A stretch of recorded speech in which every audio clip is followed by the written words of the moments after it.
Some would say that for all of this community involvement, the Towson UDAT, the Renaissance corporations, the community interest in Renaissance regulations, Right. that a lot of these communities are still in various stages or haven't even begun to fully realize any of the promise that was the idea of revitalization. Well, I don't agree with you when you say I haven't realized any of the promise. I think that's dead wrong. I think some communities would say that they don't think that they've started to see that. Well, I'm not suggesting there aren't some communities. I don't know what communities you're talking about. But Towson, for example, what do we have? We have the Palisades, the Quarters, the Promenade. None of those projects were appealed by the community to the Board of Appeals, to the Circuit Court, to the Court of Special Appeals, to the Court of Appeals. Because, and that was, what we introduced, 1,800 residences into Towson. Probably not that many, because we didn't do Towson Manor Village, because that didn't come to pass. But it's been approved. It's been approved without any appeals. That is folks seeing and having an influence on what happens. Do you think we'd have the Palisades now if in fact the development plan had been appealed? That wouldn't even exist yet, because that's a 2 to 3 year process. But you still have a lot of the same issues that we were talking about 30, 40 years ago. I mentioned earlier that I had been reading Eric Rockwell's book. Right. And in his book, there's a section where Ted Venetoulis, he quotes Ted Venetoulis talking about the necessity to revitalize the Reisterstown Road corridor in Pikesville, and the Eastern Avenue corridor in Essex and Middle River, and the Towson corridor in the downtown core of Towson. And it's 2000. This was back in '74, and it's 2010, and that conversation is still very relevant, and his comments are still as dead on today as they were, 36 years ago, 46 years ago. His comments are still relevant, but the landscape has changed.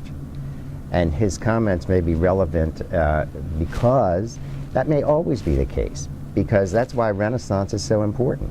You always have to be looking at renewing, particularly in Baltimore County, where we're so land use conscious, because we're not planning to allow people to build cities up 83 beyond the Erdel. We're not planning to let Reisterstown become a city outside of the densely populated areas of Reisterstown. So there's always going to be an ongoing issue.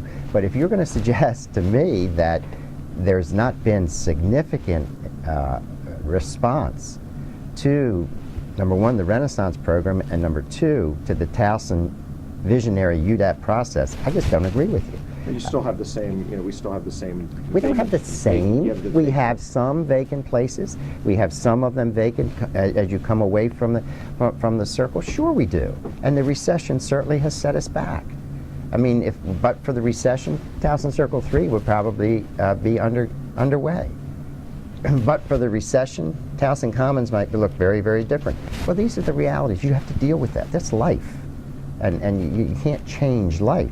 But you can change a community, and the Towson core has been changed.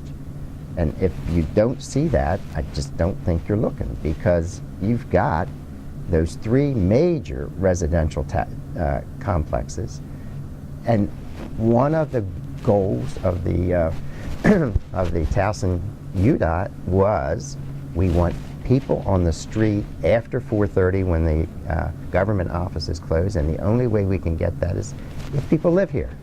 So we've responded to that. I mean, that's just one example that flowed out of the Towson UDAT, and I think the Towson community clearly bought it, and I think it's pretty clear that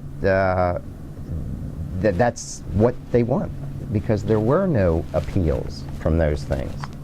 And that makes a big difference.